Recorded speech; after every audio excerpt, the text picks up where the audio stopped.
Hey, this is Patrick, and welcome to another edition of Strategic Business Insights.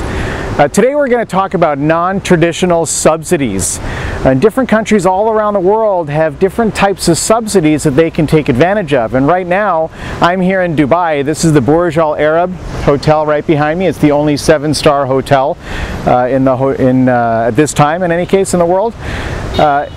So let's look at some of these subsidies, and let's go back to the United States.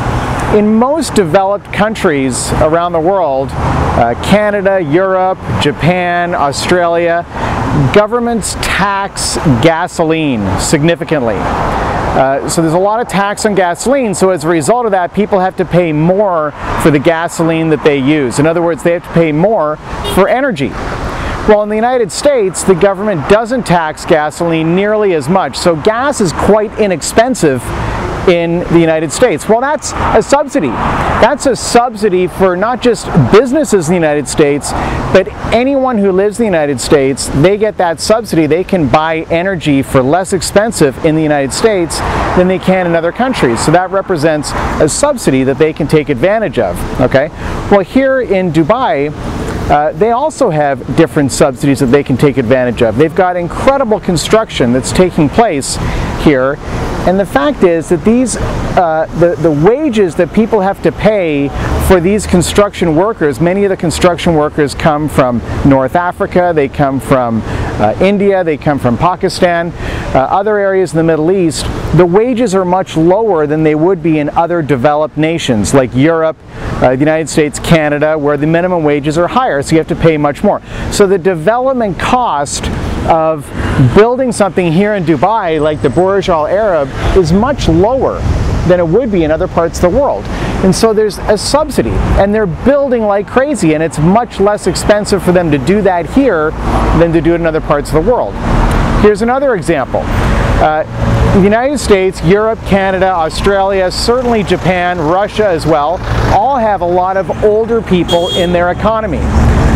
People who are over the age of 65. Well, that is the opposite of a subsidy, because productive wages from people who are earning a living, part of that money that they earn, again, across the entire economy, has to go to subsidizing and paying for those older folks who are retired and no longer productive.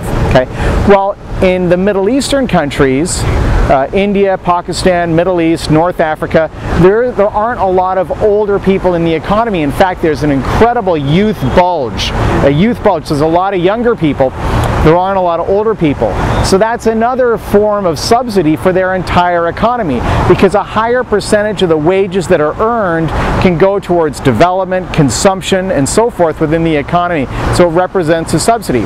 So it doesn't matter where you go in the world, you're always going to find that different countries have different advantages, circumstances that act as subsidies for them to develop or not develop, as the case may be.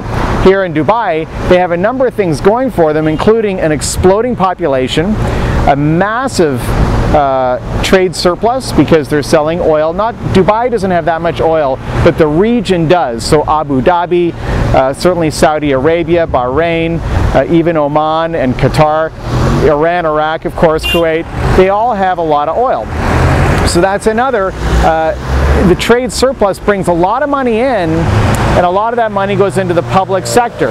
So the government has a lot of resources. Those public resources can go towards developing the roads, the general infrastructure, and again, it acts as another subsidy. So I encourage you to, when you're looking at international business, different countries that you might want to participate in or visit, is to understand the bigger picture of what's actually going on. Does this country have an advantage or a disadvantage when it comes to development, when it comes to their own economy? What's going to happen in the future? A lot of these things you can tell just by looking at the population or the circumstances that the country finds itself in. Once again, this is Patrick. Thanks so much for watching. Patrick reminding you to think bigger about your business, think bigger about your life.